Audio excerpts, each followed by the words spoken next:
En esta charla vamos a hablar acerca de los antimicrobianos. Para iniciar vamos a definir 3 usos que se le pueden dar a estos medicamentos.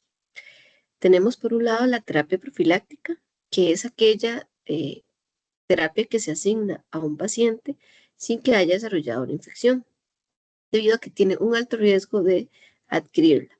Entonces, por ejemplo, aquí vamos a tener estos antibióticos que se utilizan, por ejemplo, antes de una cirugía. A los pacientes que van a ser llevados a cirugía se les da terapia profiláctica para evitar que las bacterias que están en la piel, luego de que se hace la incisión, logren causar una infección. Usualmente se utilizan cefalosporinas de primera generación para este caso.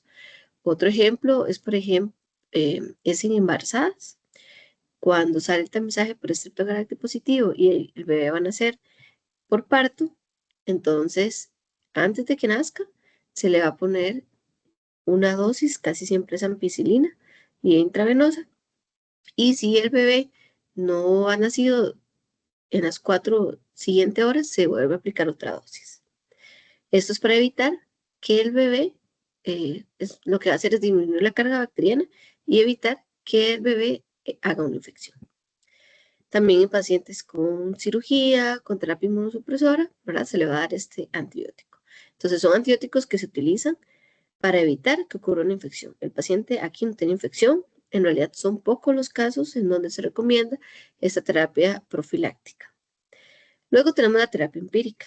La terapia empírica es cuando el médico ha atendido a su paciente, evalúa la clínica, manda a laboratorios y tiene que enviarlos, hemograma, PCR, procalcitonina, y de acuerdo a todos estos hallazgos, considera que su paciente tiene una infección. Entonces, él envía una terapia empírica. Casi siempre esta terapia empírica va a ser de amplio espectro porque necesitamos cubrir pues los microorganismos que podrían estar asociados a una infección en dicho sitio, en el sitio donde el médico sospeche. Y es una terapia que se da sin aún tener un microorganismo identificado. Lo ideal sería que se mande terapia empírica, ¿verdad? Pero antes de esa terapia, si se va a enviar cultivos, que lo ideal es que se hagan los cultivos, existen ciertas recomendaciones en donde no está indicado, pero si se va a hacer cultivos, primero tomar la muestra y luego enviar terapia empírica. Como dije, es una terapia que casi siempre es de amplio espectro, y luego lo que se hace es que cuando ya sale el resultado definitivo, se puede desescalar y dar un antibiótico dirigido contra la bacteria que estamos teniendo. Para esto ellos van a tomar en cuenta muchas cosas, ¿verdad? Que puede ser desde alergia a medicamentos, exposición a otros fármacos, factores de riesgo del paciente, ¿verdad? Para poder dirigir esta terapia antes de tener el microorganismo eh, aislado. Y luego ya tenemos la terapia definitiva, que es cuando ya tenemos un microorganismo aislado con su prueba de sensibilidad. Entonces aquí el médico lo que hace es verificar si la terapia empírica que le envió funciona o si debe de cambiarla. Puede ser que necesite un antibiótico de mayor espectro o bien desescalar, que también a veces se les olvida, pero también se recomienda eso. Si el antibiótico que se le dio es muy fuerte, la bacteria es sensible, podemos enviar o el médico puede enviar un antibiótico de menor espectro. Entonces, una vez que ya tenemos el microorganismo identificado, ¿qué consideraciones toma en cuenta el médico para poder dirigir la terapia, para poder elegir la terapia definitiva? Entonces, en primer lugar, tiene que ser un antibiótico que esté seguro. Entonces, nos imaginamos que nosotros le damos el reporte al médico con todos los antibióticos y él va y lee, ¿verdad? Eh, y todo lo que diga sensible, en realidad, él lo podría utilizar, pero tiene que contemplar estos 4 aspectos. Uno, elegir un antibiótico que sea seguro para su paciente, ¿verdad? Si el paciente tiene daño renal, no vamos a utilizar un medicamento que puede ocasionar daño renal, como la vancomicina, por ejemplo. Eh, si el paciente es alérgico a los betalactámicos, no podemos utilizar betalactámicos en ese paciente. Otro es que sea efectivo, ¿verdad? Una cosa es en el antibiograma que se hace in vitro y otra cosa es que el medicamento llegue al sitio en una dosis adecuada para poder matar a la bacteria. Entonces puede ser que yo monte un antibiograma y que haya una bacteria que sea sensible a las cefalosporinas de primera, pero la bacteria resulta que está en el sistema nervioso central y ahí las cefalosporinas de primera no van a llegar. Entonces, aunque me salga una tarjeta sensible, debido al sitio en donde se encuentra la bacteria, no deberían de utilizarlo. Y esto es que sea efectivo. Ahora, por ejemplo, también tenemos a Salmonella y Shigella. Los aminoglicósidos son antibióticos que no se concentran bien en el tracto gastrointestinal. Entonces puede ser que me salga la MIC en rango sensible, pero al no poder llegar en la dosis adecuada al tracto gastrointestinal, son antibióticos que no deberían de utilizarse para infecciones gastrointestinales. Luego el espectro estrecho. Luego que tenemos la lista, lo mejor es, si está sensible, si sabemos que es seguro y es efectivo, iniciar por los de menor espectro y dejar los de mayor espectro para otros tipos de infecciones más complicadas. Y por último, que sea rentable. Tenemos también, esto va muy ligado con el espectro, casi siempre cuando son de amplio espectro tienden a ser más caros, pero necesitamos también utilizar un antibiótico que sea rentable y más pensando en un servicio como la caja, ¿verdad? Donde es un sistema de salud público y hay que evitar desperdiciar los recursos. Otros conceptos importantes que tenemos que manejar es la farmacocinética y la farmacodinamia. Entonces vamos a comenzar por la farmacocinética. La farmacocinética se refiere a cómo entran en el cuerpo los medicamentos, a dónde van una vez que están dentro y cómo salen. Y esto muchas veces me va a decir si el antibiótico se puede o no se puede utilizar en cierto sitio, para infecciones en cierto otro sitio, cuál va a ser la concentración en la que yo debo darlo, ¿verdad? Todas estas cosas se toman en cuenta debido a estos tres conceptos que tenemos acá, que es absorción, distribución y metabolismo. Ok, entonces vamos a iniciar por absorción. Los medicamentos se pueden dar vía intravenosa, vía oral. Casi siempre en los antibióticos vamos a tener esas dos opciones principales. Entonces, tenemos un concepto que es muy importante, que es la biodisponibilidad oral. Entonces, no es lo mismo, ¿verdad? En algunos medicamentos que yo ponga el medicamento intravenoso o que lo dé en forma de pastilla. Para algunos medicamentos no se va a alcanzar la misma concentración en el torrente sanguíneo, mientras que para otros sí. Entonces, ¿qué es la biodisponibilidad? Es esa comparación entre la concentración que adquiere el antibiótico cuando yo lo administro vía oral y la concentración que adquiere cuando yo le doy a tomar la pastilla a mi paciente. Entonces, ¿qué significa tener baja biodisponibilidad oral? Sería un antibiótico que se da en pastilla y en realidad no logra llegar en la concentración suficiente al torrente sanguíneo, si lo comparo con vía oral. Y vamos a poner un ejemplo para tratar de explicar mejor esto. Tenemos la vancomicina.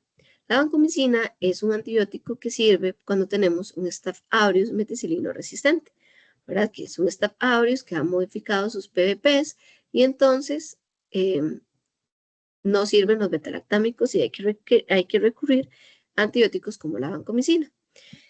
Entonces, la vancomicina realmente, si yo la doy oral, toda la vancomicina, una gran cantidad de la concentración se va a ir y se va a excretar por heces. Entonces, si un paciente tiene una infección de piel y tejidos blandos, en realidad no vamos a lograr que esa vancomicina llegue a sangre para que luego llegue a hueso o llegue a tejido. ¿Ok? Si yo la doy oral, pero si la pongo bien intravenoso, ahí todo perfecto. Por eso es que los pacientes, cuando hay que usar vancomicinas, usualmente hay que hospitalizarlos para poder aplicar el medicamento vía intravenosa. Pero ¿qué pasa? Por ejemplo, si yo tengo un microorganismo que está causando una infección gastrointestinal, por ejemplo, un Clostridium difficile. Entonces, la vancomicina es efectiva contra esta bacteria y como está a nivel gastrointestinal, yo sí puedo utilizar la vancomicina porque, como les dije, la oral se va a excretar por heces y es ahí justo donde tengo la bacteria. Entonces, en este caso, la vancomicina oral sirve muy bien para infecciones por Clostridium difficile.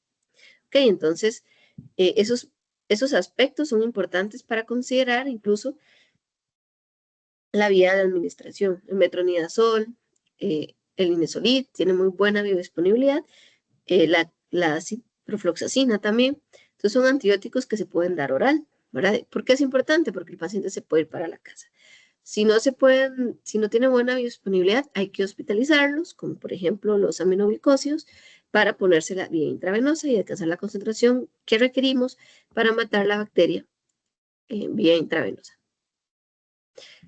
la distribución. Entonces, una vez que ya tenemos el antibiótico en el torrente sanguíneo, esos antibióticos pueden llegar fácilmente a tejido o pueden que no.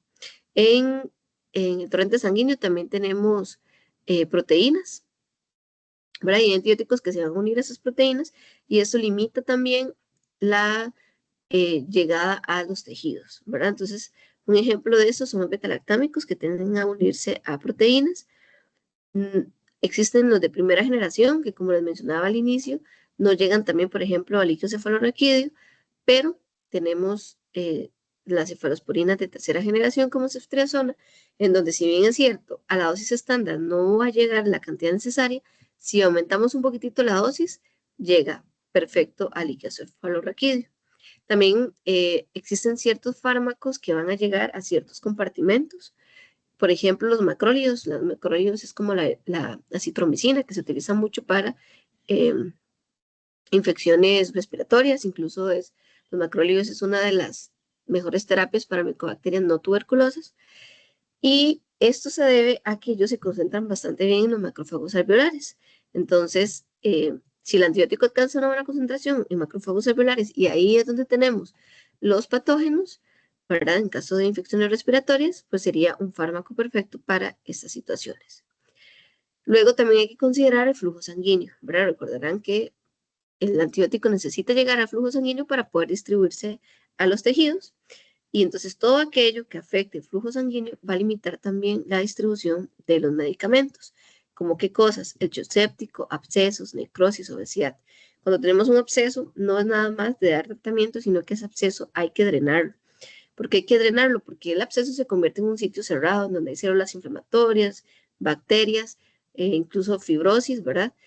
Y ahí usualmente el flujo sanguíneo es limitado. Entonces yo le puedo dar al paciente el mejor medicamento, pero si no hay sangre que llegue a ese lugar, nunca va a poder resolver la infección y se puede ir más bien haciendo más grave. Entonces los abscesos primero se drenan, si es eh, muy profundo, ¿verdad? Se van a hacer lados quirúrgicos y se da antibiótico intravenoso para poder resolver. Para necrosis igual, en necrosis tenemos primero tejido muerto, en donde casi siempre lo ideal es igual meterlo a sala, debridar, quitar todo el tejido muerto y ya acompañar entonces estos lavados junto a terapia antimicrobianos. Pacientes obesos, también hay que adecuar la dosis, ¿verdad? No es lo mismo dar un medicamento en paciente de peso estándar a alguien con obesidad.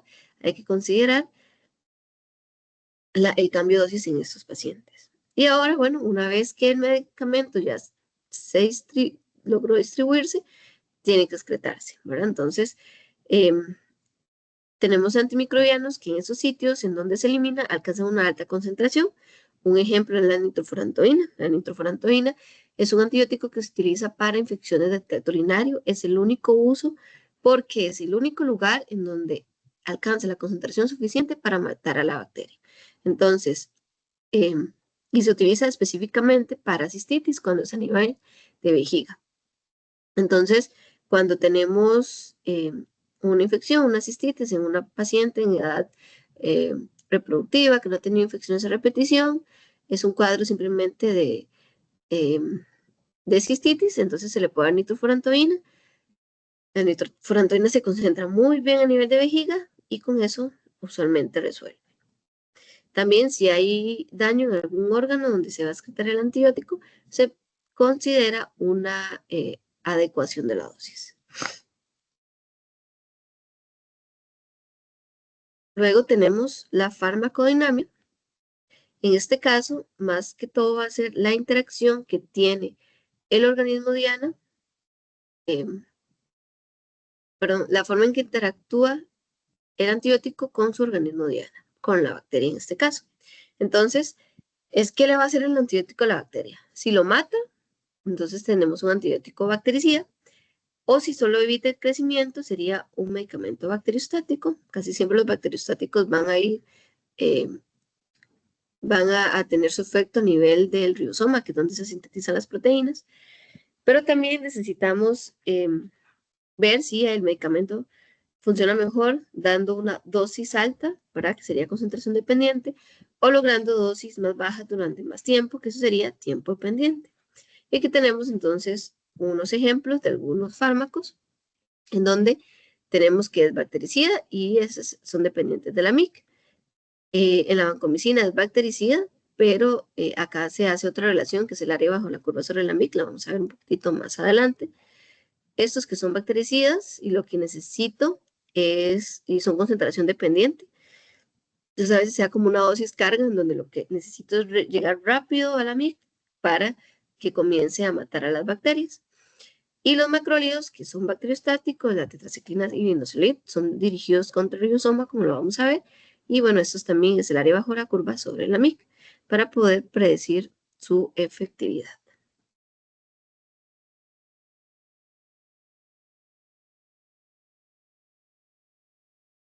Entonces vamos a tener las pruebas de susceptibilidad. Ahora son pruebas que se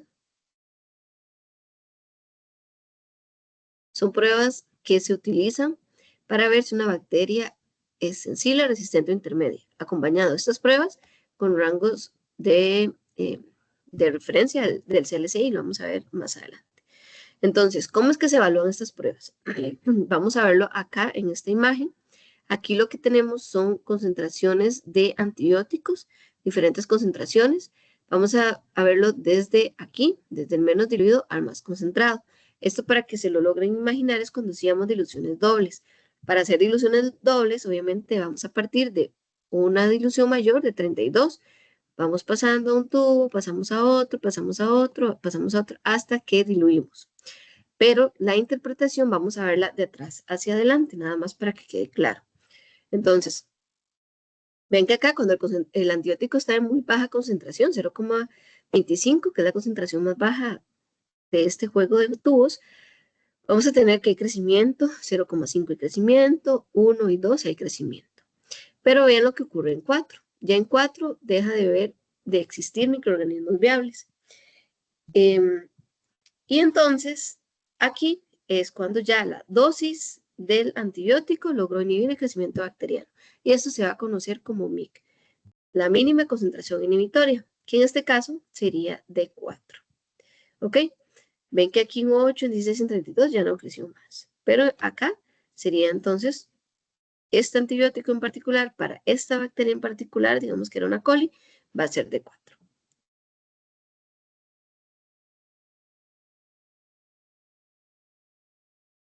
Aquí recordarán que todos los tubos van a tener también una bacteria en una concentración estándar, casi siempre 0,5 McFarland.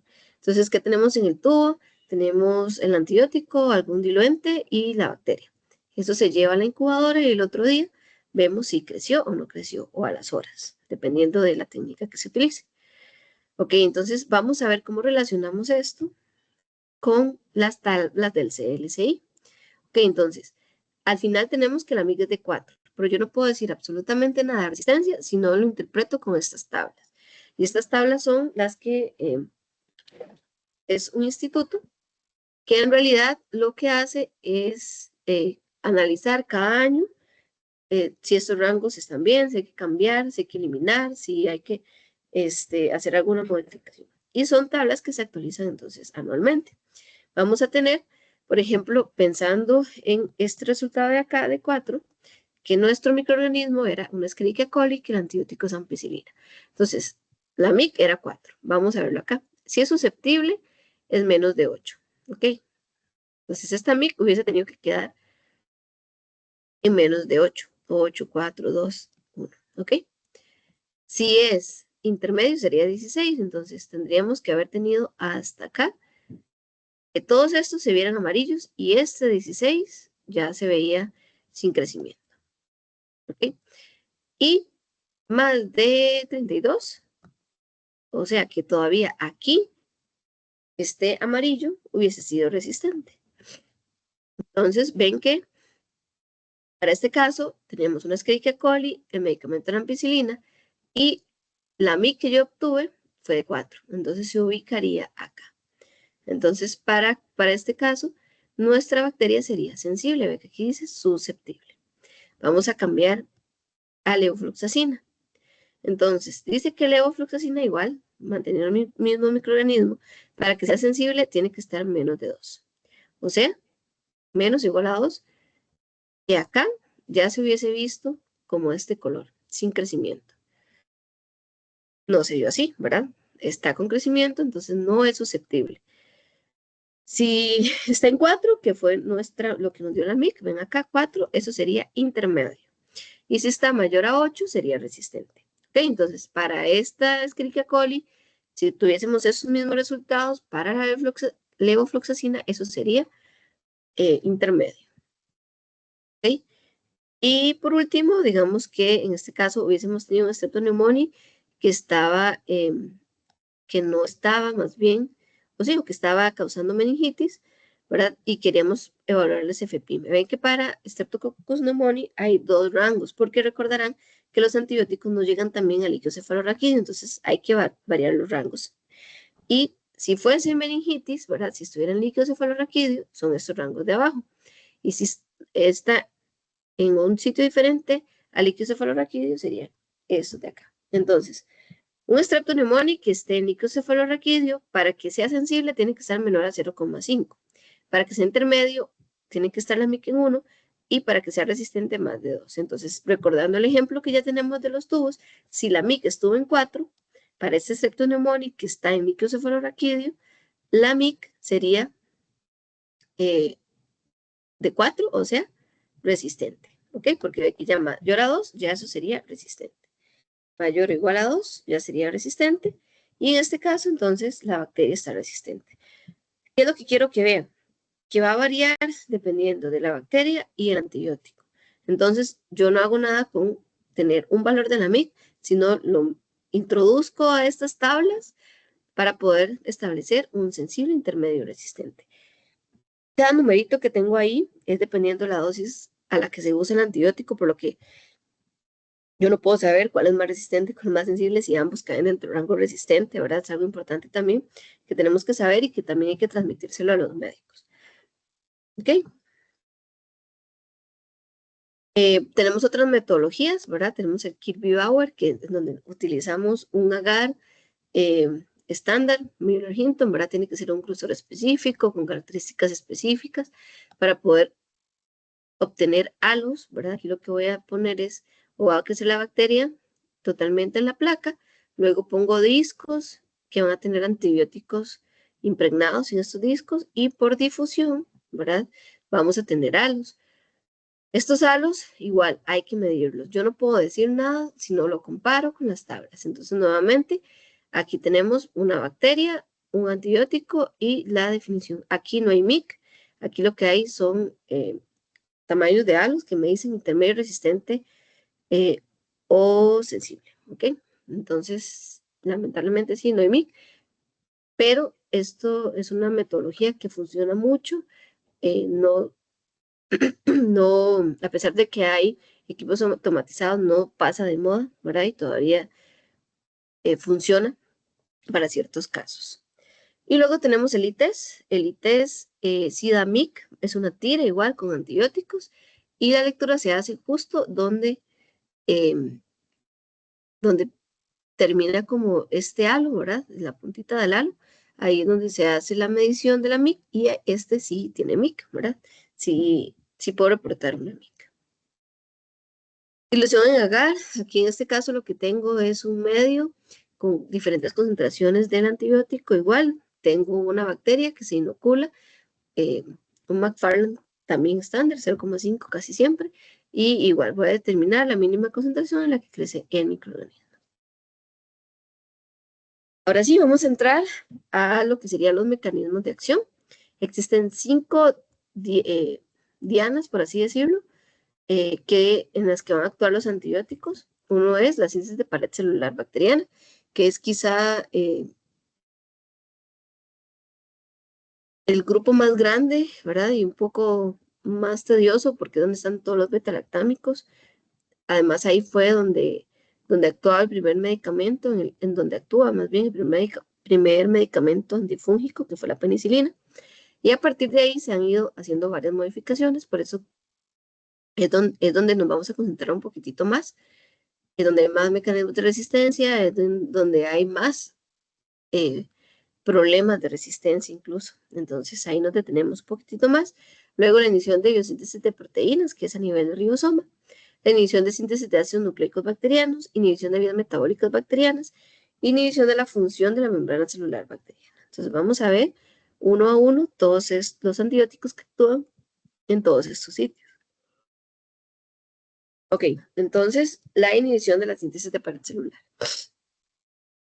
Como les mencionaba, aquí es donde van a actuar la mayoría de los medicamentos que son de primera línea, ¿verdad? Esa primera elección que tiene el médico o lo primero que va a elegir el médico va a ser un beta-lactámico porque son bastante eficientes. Entonces, ¿cómo es que funciona y dónde actúan? ¿Verdad? Ya vimos que es inhibiendo la síntesis de la pared celular, pero específicamente en un componente que es el peptidoglicán. Recordarán que todas las bacterias tienen peptidoglicán, casi todas, siempre hay excepciones, pero es como las que no tienen pared, si no tienen pared no tienen peptidoglicán, ¿verdad? Hablando de uriplasma, micoplasma. Pero las demás bacterias tienen pared celular y es un componente crucial para evitar la presión osmótica y la autólisis de la bacteria. Entonces, es una molécula muy preferida, ¿verdad? Para dirigir los antibióticos contra ella. ¿Y qué es lo que ocurre? Entonces, vamos a verlo. Inicialmente vamos a tener una proteína que se llama PBP. Es la proteína de unión a la penicilina. Esta proteína es una transpeptidasa. ¿Ok? Entonces, lo que va a hacer es, en términos sencillos, lo que va a hacer es unir los precursores de peptidoglicán. N-acetilmurámico y N-acetilglucosamina son los precursores y él los va a ir uniendo. Y en esa unión va a ir eliminando un aminoácido. Por eso tiene acción de transpeptidasa. Entonces lo podemos ver acá, ¿verdad? Para poder unir acá una cadena con otra cadena, suelta un aminoácido y lo pega. Entonces, para verlo de manera muy sencilla, es como una enzima que lo que va a hacer es ir cortando aminoácido y pegando la cadena, cortando aminoácido y pegando la cadena. Esto es importante también para ver luego mecanismos de resistencia. Entonces, sí, quiero que quede muy claro la función de esta molécula y en realidad es muy sencilla, ¿verdad? Es como ir pegando esas cadenitas y en esa parte que pega suelta un aminoácido. Entonces, sale de ala y así la va uniendo. ¿Ok? Pero, ¿qué pasa? Cuando tenemos un antibiótico que se une a este sitio de acción, que es justo donde él va a hacer ese corte y pegue, se bloquea la enzima. Y la enzima ya no puede ir uniendo más precursores del peptidoglicán. Y al no unirlos, entonces, pues ya no se va a poder dar esta reacción de entrecruzamiento de las cadenas. ¿Ok? Entonces ven, por ejemplo, aquí vamos a tener que el antibiótico se une justo aquí en el sitio de acción donde él le correspondía cortar y pegar y la PBP no funciona. No se arma la cadena de peptidoglicán y la bacteria llega a morir, ¿verdad? Por eso son bactericidas también todos estos beta-lactámicos. ¿Cuáles familias tenemos aquí? Las penicilinas, las cefalosporinas, los carbapenems y monobactam. Van a ser antibióticos que actúan igual todos, ¿ok? Entonces, todos van a hacer esto que ya les explicaba. Luego, para recordar ciertos mecanismos de resistencia, irlo viendo al lado, tenemos las beta-lactamasas, que estas las tenemos por acá.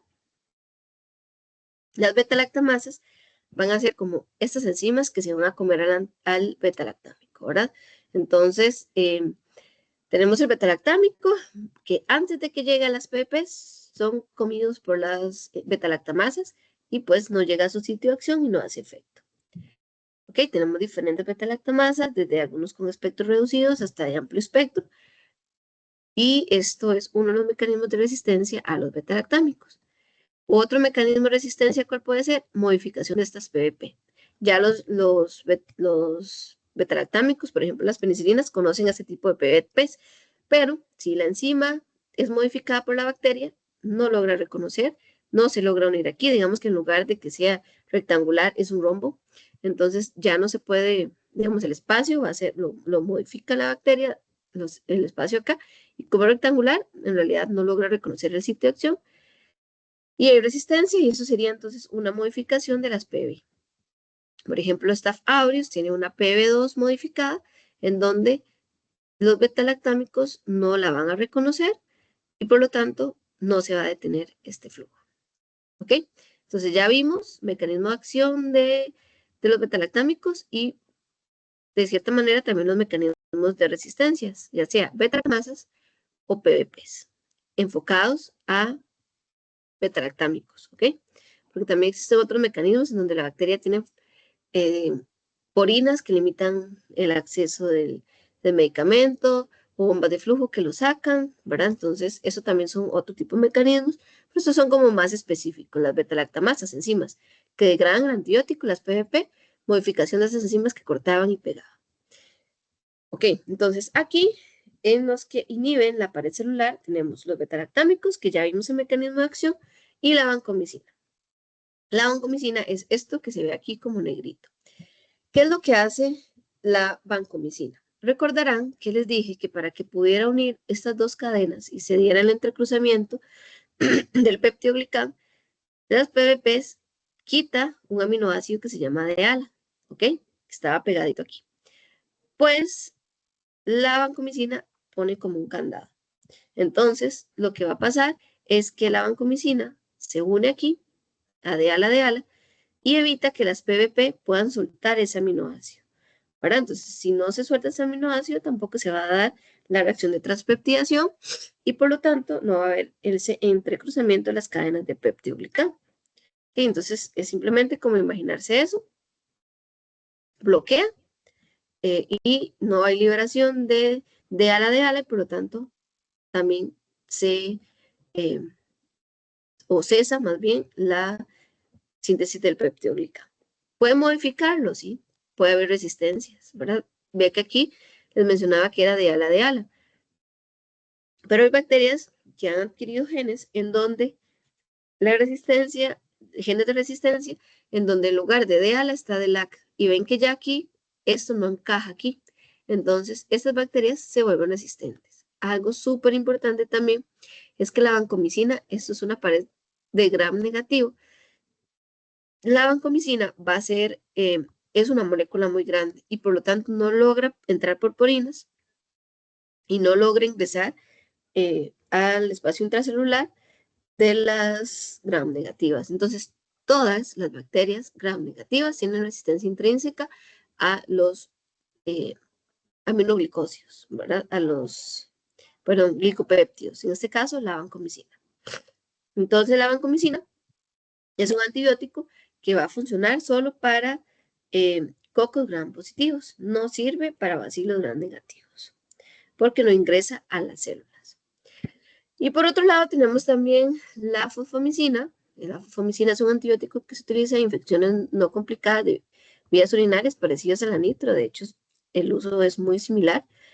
Y la fosfomicina también actúa a nivel de la síntesis de la pared, pero en el citosol. Todo esto se da en el espacio periplásmico, que es donde se ensambla el peptidoglicán, mientras que la fosfomicina actúa acá. Cuando se están creando desde el citosol estos precursores, evita que se formen correctamente y que se logren trasladar al espacio periplásmico, bloqueando justamente esta vía. Entonces vamos a iniciar. Entonces ya vimos los tres que inhiben la síntesis de la pared celular. Vamos a iniciar con esos tres, es donde nos vamos a tomar más tiempo para poder explicar y comprenderlo mejor. Vimos entonces betalactámicos, que son las penicilinas, las cefalosporinas, los carbapenems y los monobactam. Y vimos la vancomicina, más bien los glicopéptidos, en donde está la vancomicina. Y también vimos la fosfomicina. Entonces vamos a ver estas tres familias primero y luego seguimos con los que actúan en algún otro sitio. Ok, entonces tenemos las penicilinas. Las penicilinas, como recordarán, fue ese primer antibiótico que descubrió Fleming en su laboratorio ¿verdad? Tenemos las penicilinas naturales, en donde no se ha hecho ninguna modificación desde esas primeras penicilinas que teníamos, y podemos tener 3 nombres diferentes, nada más para que ustedes se vayan familiarizando. Tenemos la penicilina G, que es cuando se administra intravenosa, la penicilina V, que es la oral, y la penicilina, la bencilpenicilina, que es la intramuscular. ¿Ok? Entonces, todas son igual de las penicilinas naturales, es simplemente la forma en la que se administra lo que va cambiando. Estas penicilinas se han utilizado tanto que en realidad las bacterias han ido adquiriendo resistencia, desde beta-lactamasas, que eran esas que se comían el antibiótico, hasta modificación de PVPs, ¿verdad? Que era la que cortaba y pegaba. Vamos a devolvernos para que sí me entiendan cuando digo PVP, es esta de aquí, y beta-lactamasa, esta que se come el antibiótico. Y han ido adquiriendo resistencias. Entonces, actualmente estas penicilinas naturales prácticamente se utilizan solo para algunos estreptos, que Streptoneumoniae, por ejemplo, ha modificado sus PVPs, y a veces no funciona tan bien las penicilinas naturales, eh, o bien para espiroquetas, como el sífilis, ¿verdad? El Treponema pallidum, especie pallidum. Esta bacteria todavía, de hecho, la terapia es penicilina, ¿ok? Hay estreptos que son sensibles, como el estrepto galáctica, así siempre van a ser sensibles a estas penicilinas naturales. Luego también tenemos las penicilinas anti-staph. Entonces, se vio que Staph aureus, ¿verdad? Todos los Staph rápidamente fueron adquiriendo estas beta-lactamasas, que lo que hace es que estas penicilinas naturales ya no funcionen, y por lo tanto se vieron la necesidad de modificarlas y crear las penicilinas anti-staph para que tuvieran un mayor espectro contra el staph. Estas penicilinas funcionan bastante bien siempre y cuando la bacteria está sensible, ¿verdad? Y tenemos dos, la meticilina y la oxacilina. ¿Ok? Entonces es importante que sepamos que es lo mismo, ¿verdad? Porque acá vamos a ver un mecanismo de resistencia. Voy un momentito, ya vuelvo.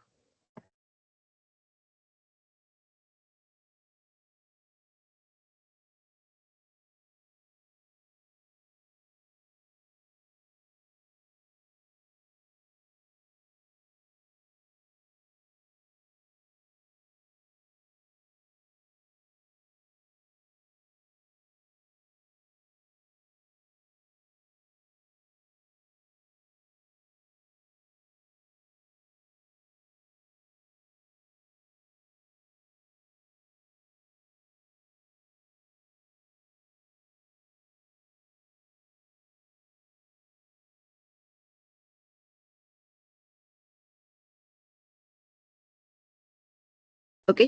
Entonces, acá para hablar un poco de mecanismos de resistencia, vamos a ver el Staph aureus meticilino resistente, que tal vez lo han escuchado por ahí, yo espero que sí.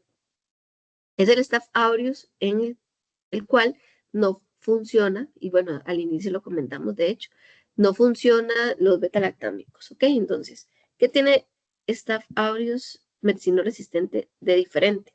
Es que estas PVPs están modificadas, entonces ellos tienen lo que se llama como PVP2. Entonces, tenemos una PVP modificada por la que ningún antibiótico va a encontrar ese sitio de acción para poder unirse y poder cortar eh, la síntesis del peptidoglicano, ¿ok?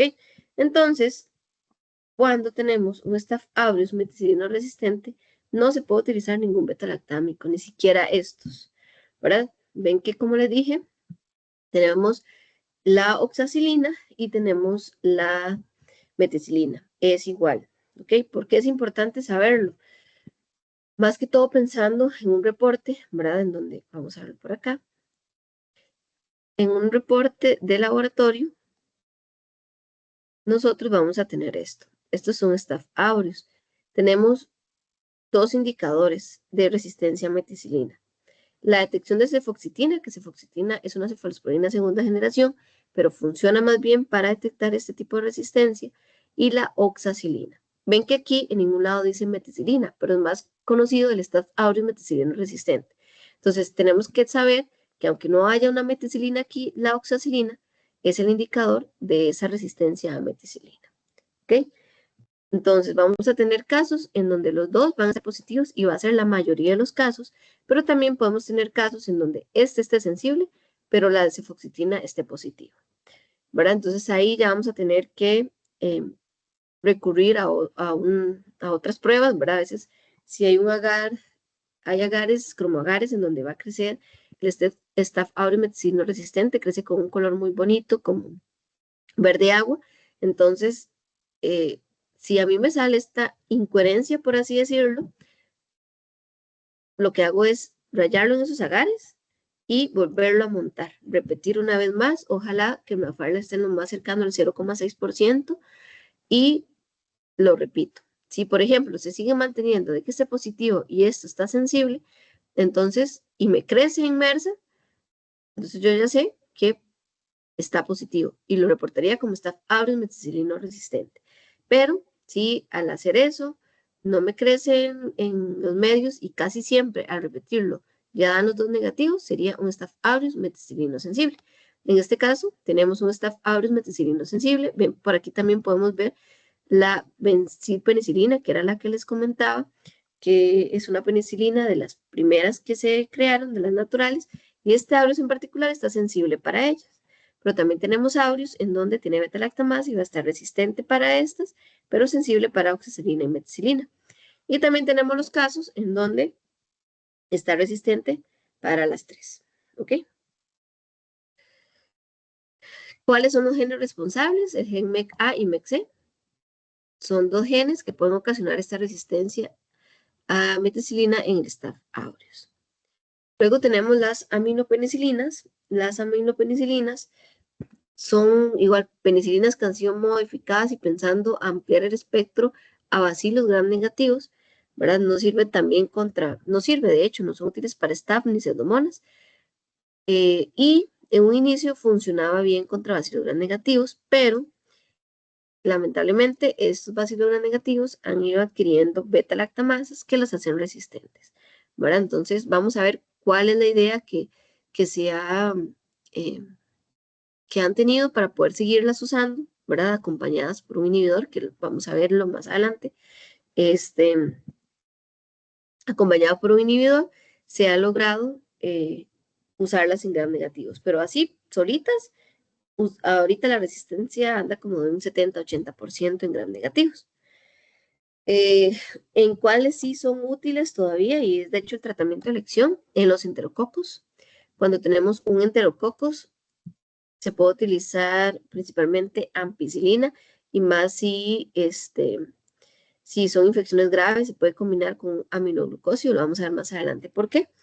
Pero en infecciones graves, entonces tenemos ampicilina más aminoglucosio, si es la terapia efectiva. Si no es tan grave, con solo ampicilina, a veces ampicilina también es importante mencionar que es un antibiótico intravenoso, ¿verdad? Entonces, a veces se puede utilizar también amoxicilina, que amoxicilina sí es oral, para poder entonces resolver infecciones, por ejemplo, enterococos de vías urinarias, en donde también puede ser un enterococos causante de infección del tracto urinario. Se puede utilizar amoxicilina, que es oral.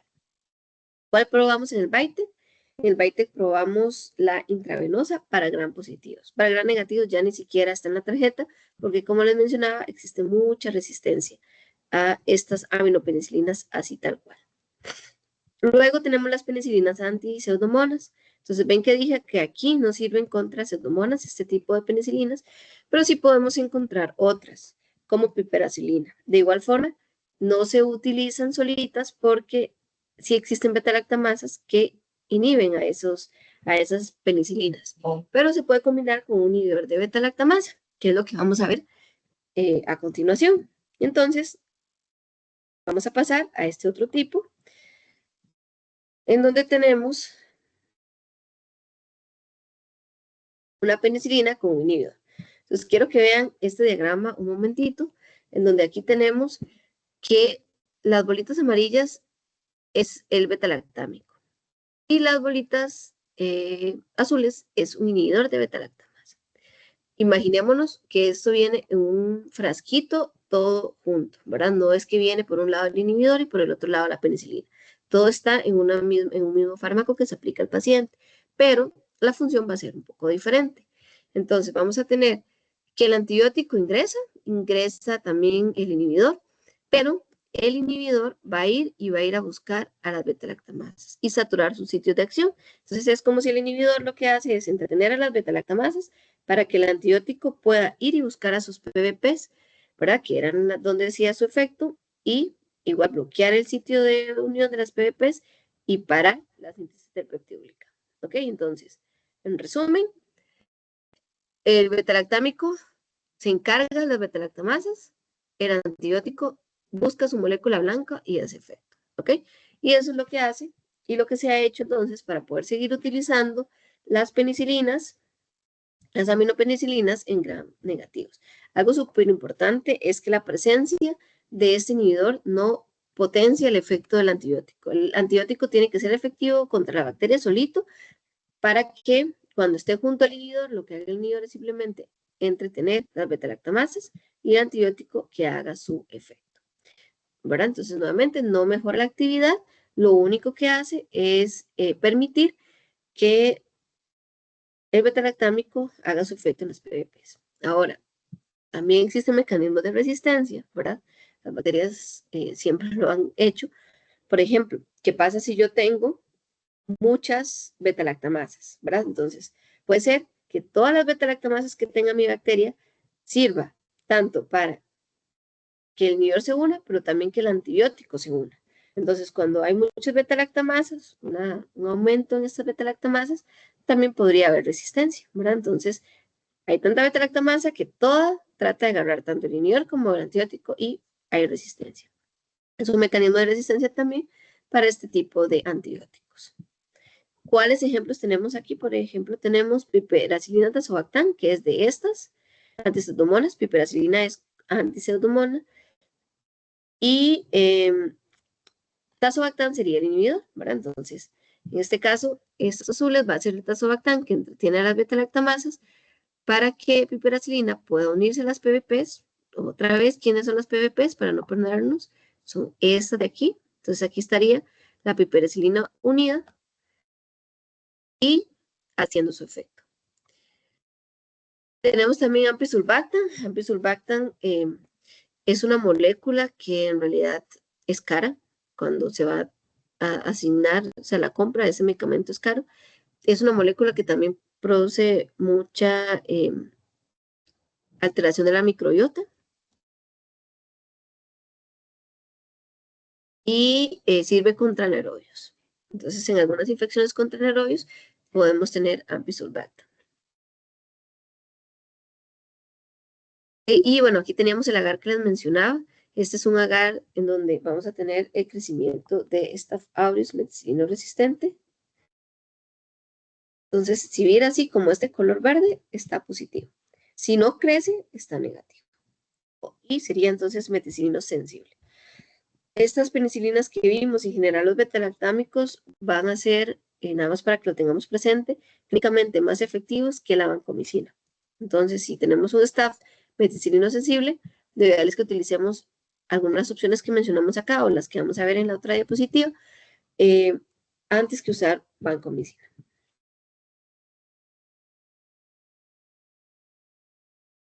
Entramos a las cefalosporinas. Las cefalosporinas, voy un momentito.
Ok, y luego aquí tenemos las cefalosporinas. Entonces, algo importante es que todos los enterococos van a ser resistentes a estas cefalosporinas. Nada más para que lo tengamos por ahí, y si se preguntan por qué aquí no vamos a ver los enterococos, es por eso.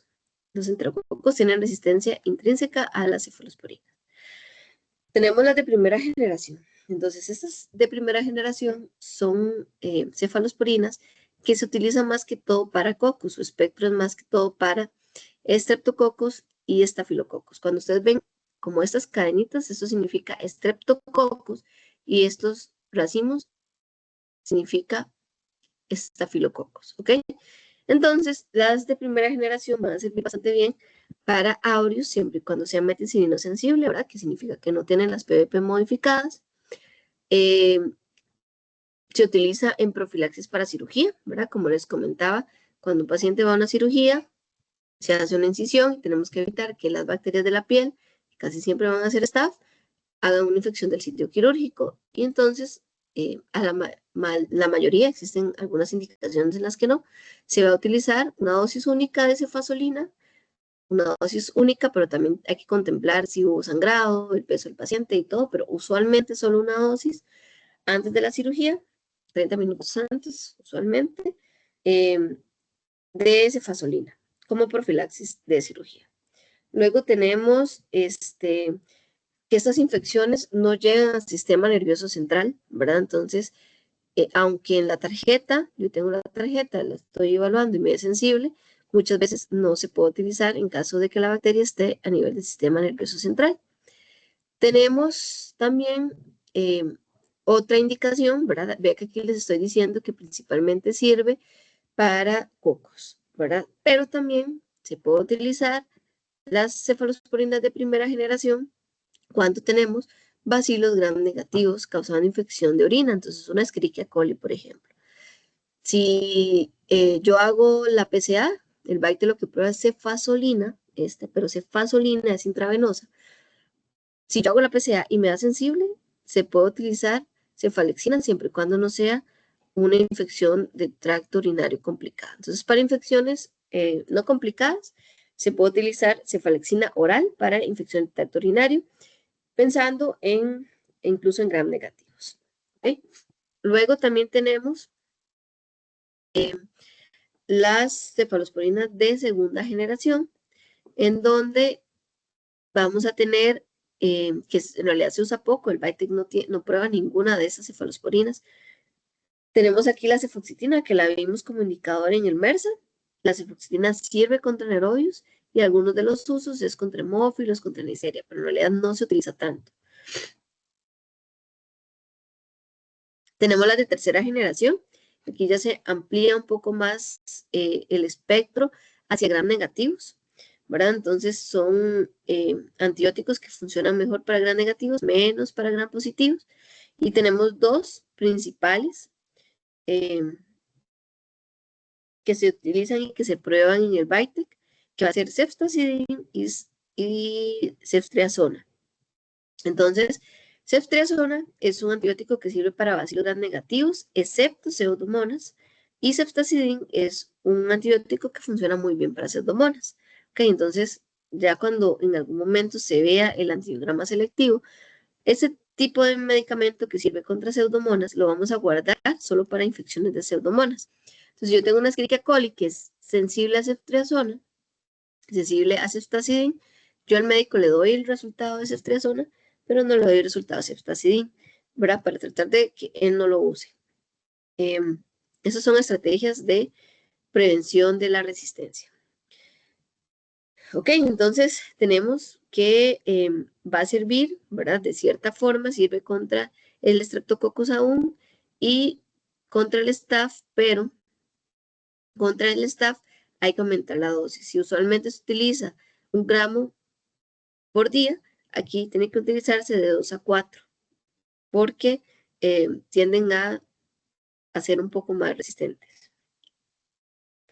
Luego tenemos también como efectos secundarios la diarrea asociada a clostridioides difficile, ¿verdad? Entonces, muchas veces cuando yo doy este antibiótico, también afecto a la microbiota. El afectar a la microbiota esta otra bacteria, Clostridium difficile, puede crecer en número y causar lo que se llama como colitis endomembranosa, ¿verdad? Y es este tipo de infección que se desarrolla luego del uso de antibióticos y también selecciona beta-lactamasa de espectro extendido, que ahorita vamos a ver a qué se refiere ese término.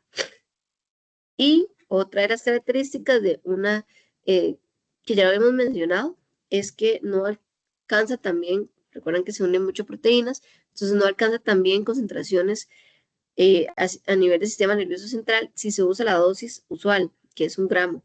Pero si se aumenta la dosis a 2 gramos, vía intravenosa, entonces se podría utilizar para infección del sistema nervioso central. Pensando, por ejemplo, en un Streptoneumoniae, ¿verdad? Que tal vez tenga modificadas sus PVPs. Recordarán que es la que une y pega, ¿verdad?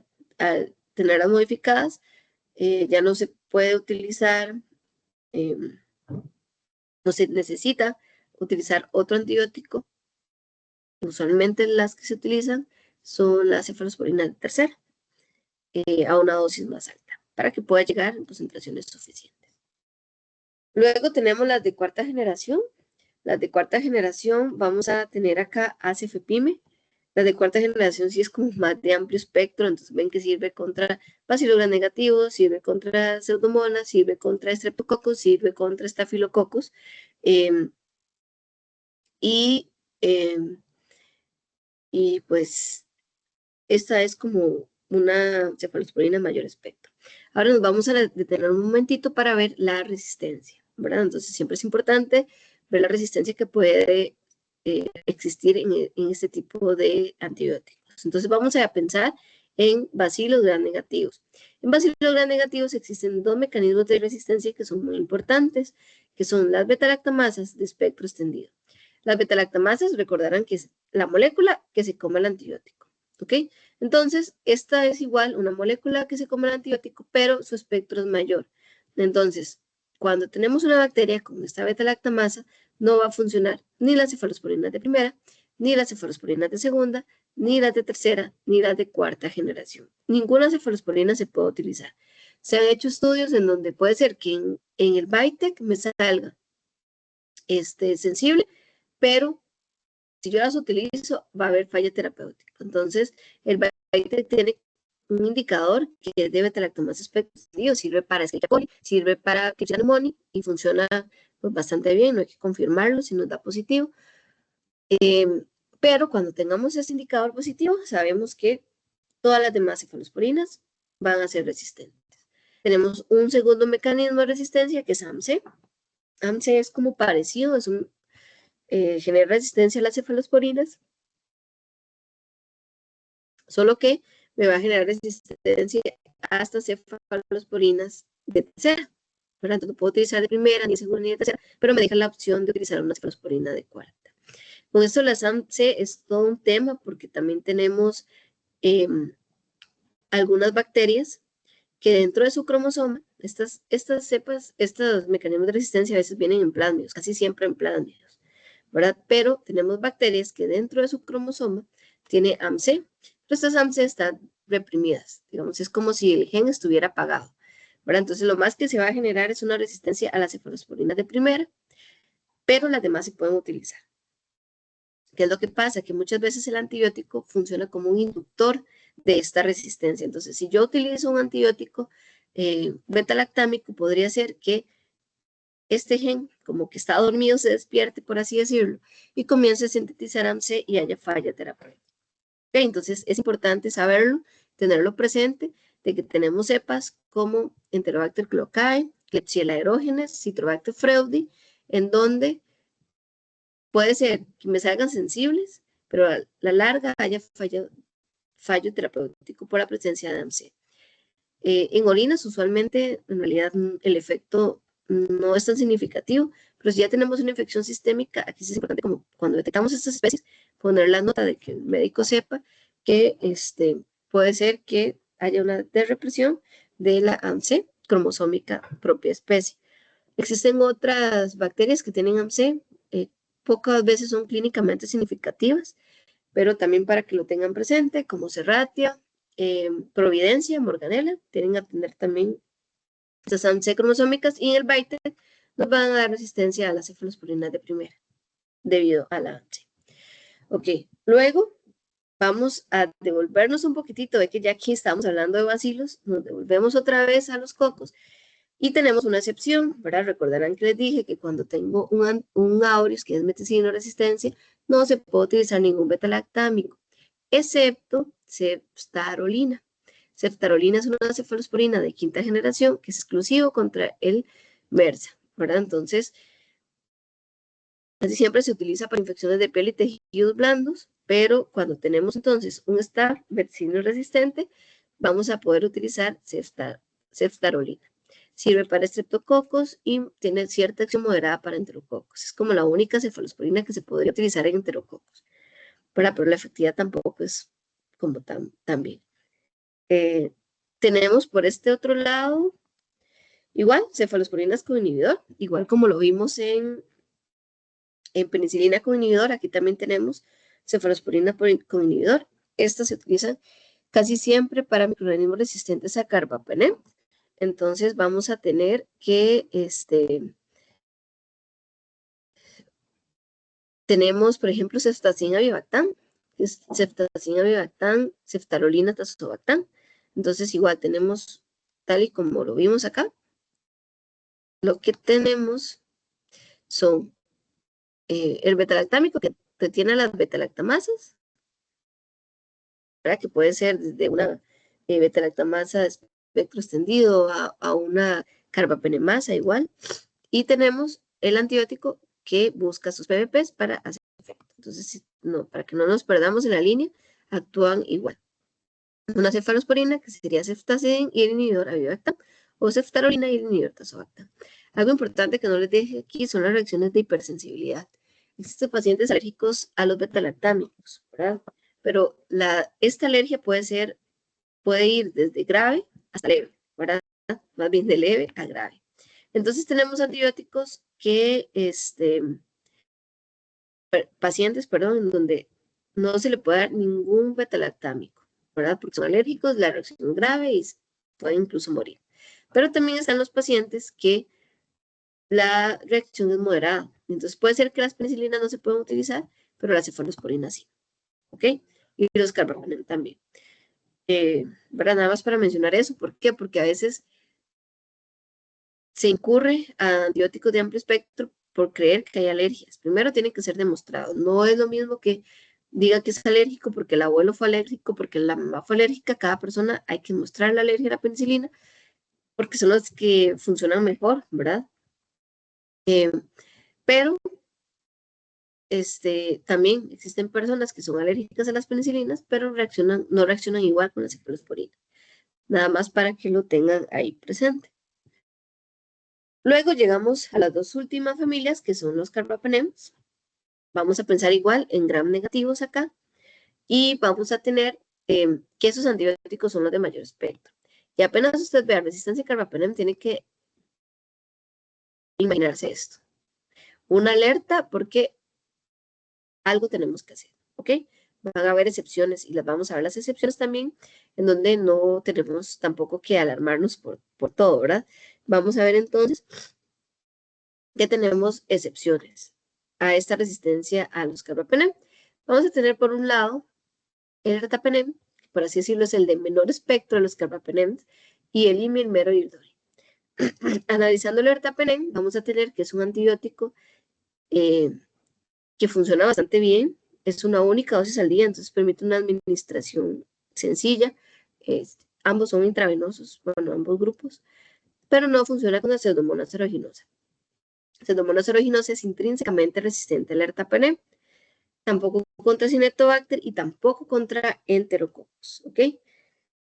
Y luego tenemos el meropenem y dolipenem, que va a servir para todos. Ve que aquí tenemos bacilos gram negativos, que es principalmente su uso. El Staph aureus meticilino sensible, van a recordar que es cuando no tiene sus PBPs modificadas, contra estreptococos y moderado contra enterococos, ¿ok? Ahora, vamos a tener diferentes tipos de resistencia, ¿ok? Por un lado, tenemos una resistencia que es más por modificación de moléculas propias de la bacteria. Entonces, se puede tener resistencia a esos antibióticos por modificación de porinas. Las porinas son esos huequitos en donde van a ingresar los antibióticos a la célula, o bien por presencia de bombas de flujo que más bien están dentro de la célula y sacan el antibiótico. ¿Ok? Entonces ya sabemos, y viéndolo en el contexto de una pseudomonas aeruginosa, que en pseudomonas aeruginosa es frecuente esta impermeabilidad, por así decirlo, a los antibióticos de este tipo. Entonces, podemos tener resistencia a imipenem y a meropenem por bombas de flujo y por porinas. ¿Ok? Y eso es importante, pues, tomarlo en cuenta. Vamos a tener también resistencia, por ejemplo, en esta tribu Proteae, que es Providencia, Proteus y Morganella, de porinas. Entonces, ustedes pueden ver que tenemos un Proteus o una Morganella resistente a imipenem, pero en realidad es una resistencia esperable, porque tiene porinas modificadas en donde el imipenem no se ven afectados. ¿Por qué les digo esto? Porque entonces, cuando nosotros veamos resistencia en pseudomonas sin que se afecte, por ejemplo, las cefalosporinas de tercera, como ceftazidin, solo tengo alterado el IME y el mero, puede ser que sea algo ocasionado por presencia de esta impermeabilidad. Y cuando tengo también porinas en Providencia, Proteus y Morganella, puedo tener, perdón, cuando tengo más bien resistencia a imipenem, puede ser ocasionado por las porinas. Entonces, cuando tengo uno de estos de la tribu o unas pseudomonas solo con sensibilidad a imipenem y meropenem, ya sea intermedio o resistente, no tengo que referirlo en ciencia, ¿ok? Estas son las excepciones. De ahí en adelante, todo lo demás hay que referirlo en ciencia. ¿Ok? Hay otra excepción también, que es cuando tengo un enterobacter con intermedio resistente a ertapenem. Eso también puede ser frecuente debido a que, como produce el AMSEP, tiene cierto efecto en el ertapenem. ¿Okay? Ahora, ¿qué pasa con las demás mecanismos de resistencia? Y aquí aparece un mecanismo muy importante que son las carbapenemasas. Entonces van a ser beta-lactamasas, esas que se comen el antibiótico, pero como más especializadas, viajan por plasmios, entonces se puede pasar de una pseudomonas a una klebsiella, y son las que nosotros tenemos que estar pendientes para enviarlas en ciencia cuando las detectamos, ¿verdad? Y entonces, cada vez que nos salga una bacteria que no sea pseudomonas y proteae resistente a carbapenem, tenemos que hacer una prueba para ver cuál es el mecanismo de resistencia. Y se trata de una carbapenemasa. En este tema vamos a tener estas que están acá, KPC, la metalo beta-lactamasa, que puede ser INVIN o NDM, y la OXA48. Okay, entonces, algo importante de estas carbapenemasas es que casi siempre me van a generar resistencia tanto a penicilinas, cefalosporinas y carbapenem. Entonces, ustedes van a ver que todo sale R, imaginándonos todo lo que hemos visto hacia atrás. Todo esto en la tarjeta va a salir resistente. ¿Ok? Cuando tenemos este tipo de carbapenemasas. Pero hay una excepción y la OXA48. Entonces, en ciencia que vamos a referir todos los elementos con resistencia a ertapenem, imipenem y meropenem, considerando las excepciones que vimos anteriormente. Y si nos aparece una bacteria que tenga resistente o intermedio a ertapenem y la piperacillina tazobactam resistente o intermedio, también la vamos a referir, aunque las cefalosporinas estén sensibles, porque puede ser una de estas, OXA48 o OXA48 light, que tienen esa característica en particular, en donde las cefalosporinas pueden estar sensibles, pero sí existe cierta afectación en el ertapenem, ¿ok? Entonces, ¿cómo hacemos nosotros en el laboratorio donde yo trabajo? Lo que hacemos es que cuando detectamos esta resistencia a los carbapenem, tenemos una prueba rápida que funciona como una prueba de embarazo, una sangre oculta, en donde agarramos la colonia, la disolvemos en un buffer, agregamos gotitas y en esa prueba se nos marca si es alguno de estos genes. Ahora, son pruebas rápidas que tienen sus deficiencias, a pesar de que funcionan bastante bien, pero si todavía sigue la duda, uno podría confirmar por biología molecular, ya para buscar genes, o bien, si no tiene los medios, enviarlo en Inciensa, tal cual, ¿verdad? Entonces, también en la página de Inciensa, ustedes se pueden meter para ampliar más en detalle estos que les estoy diciendo, y ahí van a encontrar como cuáles son los criterios para poder referir una de estas bacterias sospechosas de carbapenemasas. Le pueden buscarlo con más tiempo luego. Okay, algo importante también es que no me puedo quedar simplemente a resistencia a carbapenem, porque dependiendo de los genes que tengan, existen opciones terapéuticas. Por ejemplo, ven que este de aquí, ceftazidime avibactam, es un antibiótico que funciona muy bien si la carbapenemasa que está ocasionando la resistencia es KPC u OXA.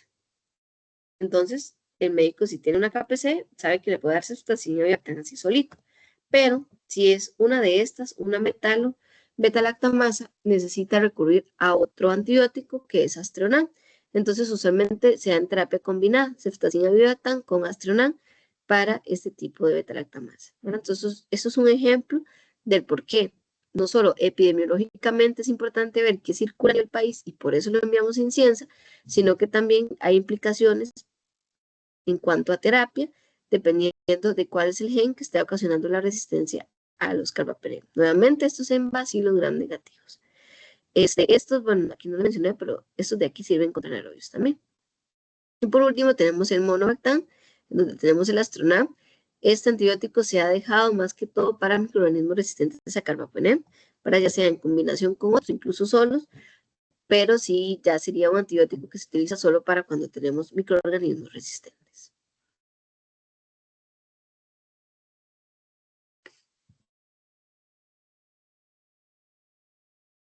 ¿Okay? Ahora sí pasamos, un momentito.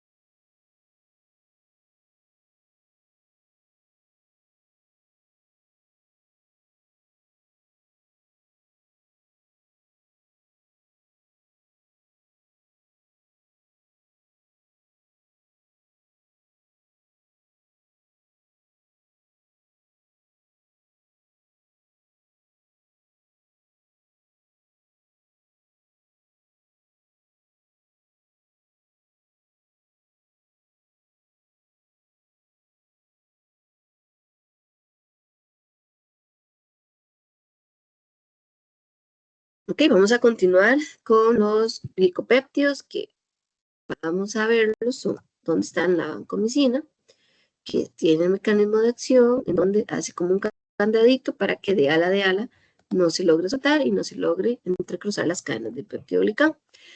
Entonces, ese es el que vamos a ver. Como ya les mencioné,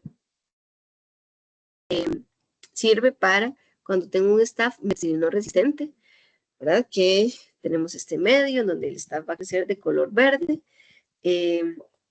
y así nos vamos a dar cuenta si es resistente o no a la meticilina. No. Luego, también es importante mencionarles que en realidad la resistencia a vancomicina en un Staph aureus es muy poco común. Sí ocurre. Tenemos genes como estos de aquí, van A, van B, van C, van D, que como les mencionaba al inicio, generan resistencia, ¿verdad? También hay paredes que engrosan la pared del peptidoglicano, entonces lo que hacen es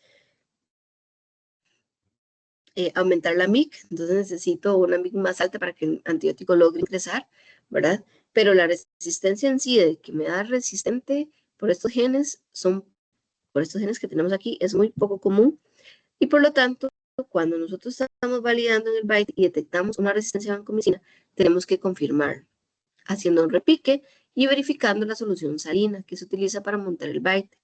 Porque como les mencionaba, por ejemplo, los bacilos negativos tienen resistencia intrínseca a vancomicina. Entonces puede pasar que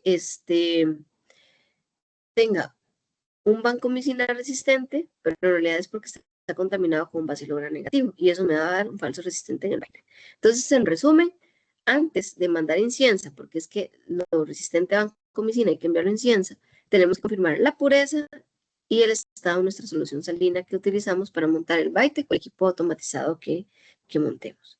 En enterococos sí es más frecuente la resistencia, ¿verdad? Enterococos es una bacteria que está a nivel gastrointestinal y que le encanta adquirir genes de resistencia, y el problema es que también los comparte en cierto momento, entonces también es importante mandarlo en ciencia cuando tengamos un enterococo resistente, aunque sí es común y en Costa Rica se describen algunos aislamientos resistentes.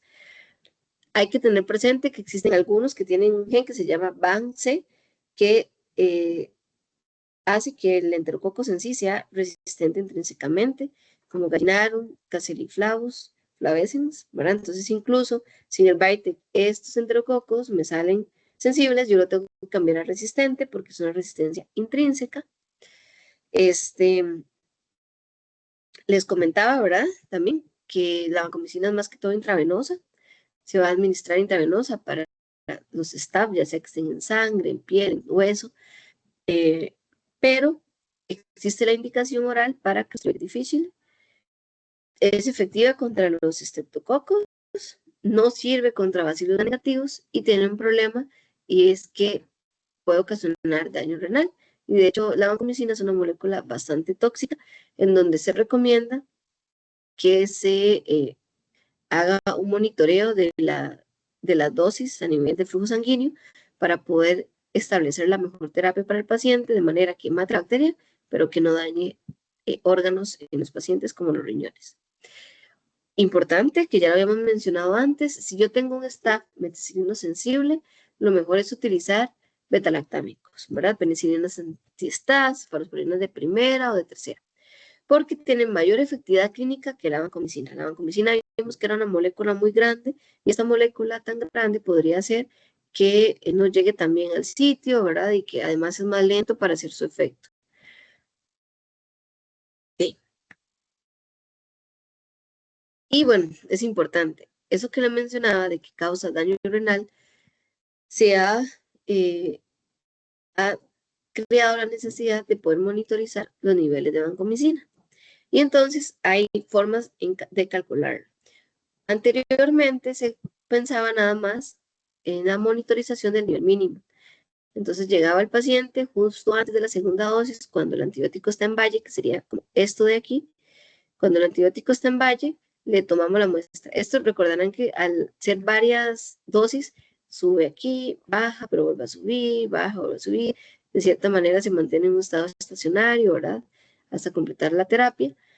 Pero entonces la monitorización a nivel mínimo va a ser justo antes de la siguiente dosis. Y eso era el indicador que se recomendaba que se utilizara.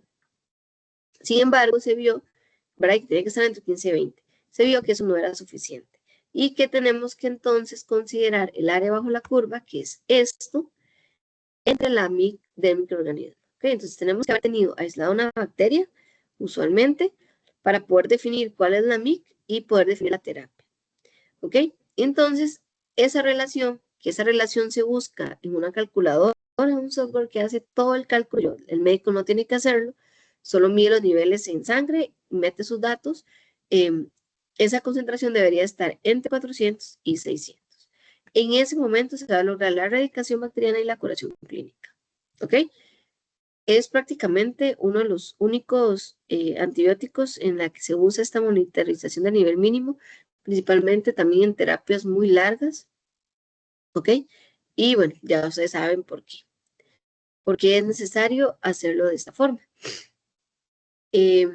¿Y cómo lo van a calcular? Es un poco de matemáticas. Yo sé que a veces no nos gusta tanto las matemáticas, más pensando en cálculo, y tampoco quiero que se lo aprendan, pero sí es importante saber cómo se calcula, para que ustedes sepan cómo guiar al personal que tal vez desconoce el tema, ¿verdad? Entonces, tenemos dos modelos, un modelo bayesiano y las ecuaciones farmacocinéticas. Es un software de optimización de la dosis de concentración de vancomicina. Entonces, ¿qué es lo que voy a hacer?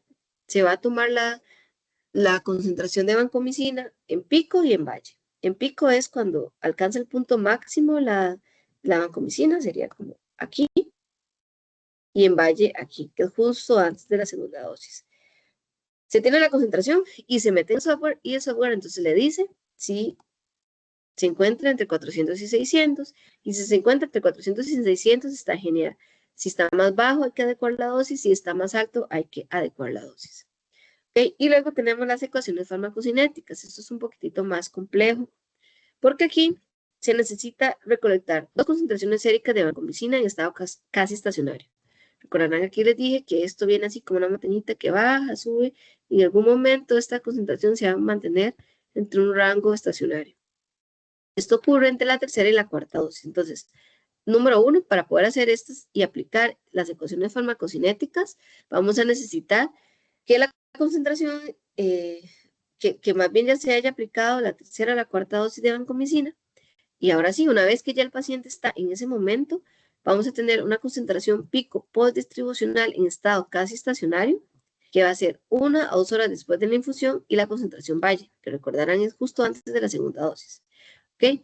Y entonces, con estas dos dosis, dos concentraciones séricas, se mete en su calculadora, en su aplicación de celular, el médico lo mete ahí y ya le dice, sí, se encuentra entre 400 y 600. Entonces, ven que la diferencia es más que todo en el momento de toma de muestra, ¿ok? Pero al final, cualquiera de los dos métodos tienen que calzar dentro de este rango para lograr la erradicación bacteriana y la curación clínica. Por último, tenemos la fufamicina.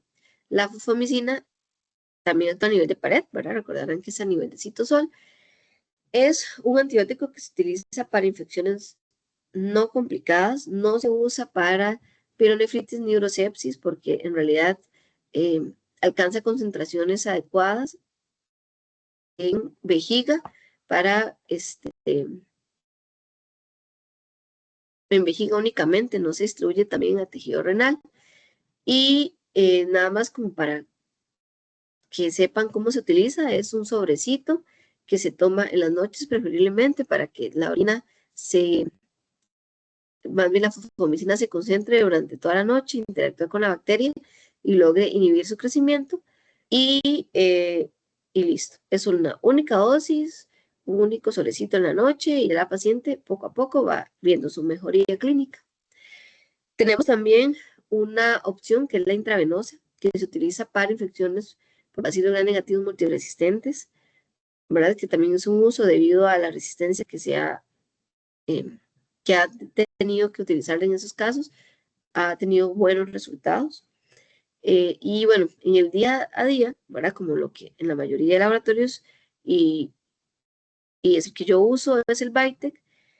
El Vitec dentro de su tarjeta tiene la fufamicina, solo que tiene un problema y es que solo podemos confiar de los resultados sensibles y cuando es Escherichia coli. El CLSI, que era este que les decía, que es el ente encargado de revisarlo todos los años, los rangos de referencia para poder clasificar entre intermedio resistente, el CLSI solo tiene valores de referencia para Escherichia coli de orina, pensando en este tratamiento, ¿verdad? Que les explicaba al inicio. Entonces, el resultado de la PCA solo puede ser confiable para para Escherichia coli y de orina, ¿okay? Y solo lo sensible. ¿Por qué solo lo sensible? Vamos a ver esta foto de acá.